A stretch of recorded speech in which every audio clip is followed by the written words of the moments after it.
साईं बाबा की पवित्र भूमि शिरडी केवल एक शहर नहीं है, बल्कि करोड़ों भक्तों की आस्था, श्रद्धा और विश्वास का केंद्र है। महाराष्ट्र के अहमदनगर जिले में स्थित शिरडी आज विश्व प्रसिद्ध तीर्थस्थल है। यहाँ स्थित श्री साईं बाबा संस्थान ट्रस्ट द्वारा संचालित मंदिर परिसर में प्रतिदिन हजारों श्रद्धालु दर्शन करने आते हैं।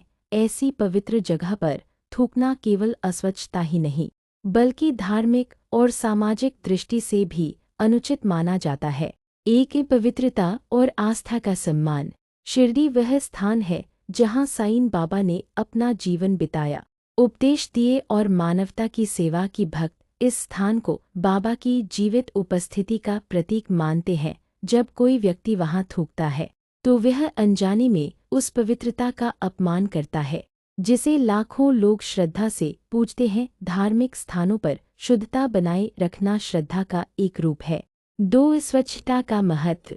साईं बाबा स्वयं स्वच्छता और सादगी के पक्षधर थे। वे कहते थे कि बाहरी और भीतरी दोनों प्रकार की सफाई आवश्यक है। शिरडी में थूकना गंदगी फैलाने के समान है, जिससे वातावरण दूषित होता है। आज के समय में जब स्वच्छ भारत जैसी पहल चल रही है, तब तीर्थस्थलों को स्वच्छ रखना प्रत्येक नागरिक का कर्तव्य है। 3. स्वास्थ्य संबंधी कारण। थूक के माध्यम से कई प्रकार के कीटाणु और रोग फैल सकते हैं। सार्वजनिक स्थानों पर थूकने से संक्रमण का खतरा बढ़ता है, विशेषकर भीड़भाड़ वाले स्थानों में। शिरडी में प्रतिदिन हजारों लोग आते हैं। यदि लोग इधर-उधर थूकेंगे तो बीमारियों के फैलने की संभावना अधिक हो जाएगी, इसलिए स्वास्थ्य की दृष्टि से भी ऐसा करना गलत है। 4. सामाजिक अनुशासन। किसी भी समाज की पहचान उसके अनुशासन और संस्कारों से होती है। जब लोग तीर्थस्थल पर नियमों का पालन करते हैं तो यह सामूहिक जिम्मेदारी का प्रतीक बनता है। मंदिर परिसर में साफ सफाई बनाए रखना हर भक्त का दायित्व है। यदि कोई थूकता है तो वह दूसरों के लिए भी गलत उदाहरण प्रस्तुत करता है। 5. आध्यात्मिक दृष्टिकोण। धार्मिक स्थान केवल ईंट पत्थर की इमारत नहीं होते, वे सकारात्मक ऊर्जा और आध्यात्मिक शांति का केंद्र होते हैं। जब व्यक्ति वहां जाता है तो वह मन की शांति और आशीर्वाद की कामना करता है। गंदगी फैलाना उस सकारात्मक वातावरण को प्रभावित करता है। स्वच्छता से मन में भी पवित्रता का भाव आता है। 6. कानूनी और प्रशासनिक नियम। शिरडी में मंदिर परिसर और आसपास के क्षेत्रों में साफ सफाई के लिए कड़े नियम बनाए गए हैं। कई स्थानों पर थूकना दंडनीय अपराध भी है। प्रशासन और ट्रस्ट द्वारा जगह जगह चेतावनी बोर्ड लगाए गए हैं ताकि लोग अनुशासन बनाए रखें। नियमों का पालन करना प्रत्येक नागरिक की जिम्मेदारी है। 7. साईं बाबा की शिक्षा। साईं बाबा ने हमेशा प्रेम, सेवा और समानता का संदेश दिया।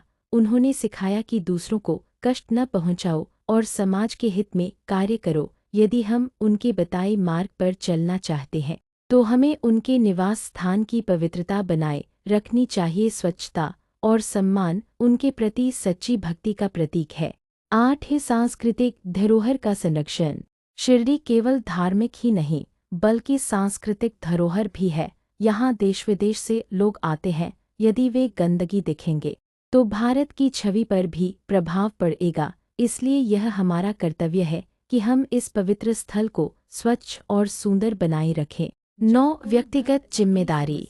हर व्यक्ति को यह समझना चाहिए कि तीर्थस्थल केवल प्रशासन की जिम्मेदारी नहीं, बल्कि प्रत्येक आगंतुक की भी जिम्मेदारी है। यदि हमें थूकना ही पड़े तो निर्धारित स्थान या शौचालय का उपयोग करना चाहिए। छोटी सी सावधानी बड़े बदलाव ला सकती है।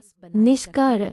शिरडी में जाकर थूकना इसलिए नहीं करना चाहिए क्योंकि यह आस्था का अपमान, अस्वच्छता का कारण, स्वास्थ्य के लिए हानिकारक और सामाजिक अनुशासन के विरुद्ध है। साईं बाबा ने प्रेम, सेवा और स्वच्छता का संदेश दिया था। यदि हम सच में उनके भक्त हैं तो हमें उनके पवित्र धाम की मर्यादा बनाए रखनी चाहिए। जब भी हम शिरडी जाएं तो यह संकल्प लें कि हम न केवल स्वयं स्वच्छता रखेंगे, बल्कि दूसरों को भी प्रेरित करेंगे। यही सच्ची श्रद्धांजलि और सच्ची भक्ति है। सेवा की भावना भी साईं बाबा की प्रेरणा का एक महत्वपूर्ण हिस्सा थी। वे स्वयं बीमारों की सेवा करते थे, भूखों को भोजन कराते थे और जरूरतमंदों की सहायता करते थे। जो भी भिक्षा में मिलता उसे वे सब में बांट देते थे। उन्होंने सिखाया कि सच्ची पूजा मंदिर या मस्जिद में नहीं, बल्कि गरीब और दुखी की सेवा में है।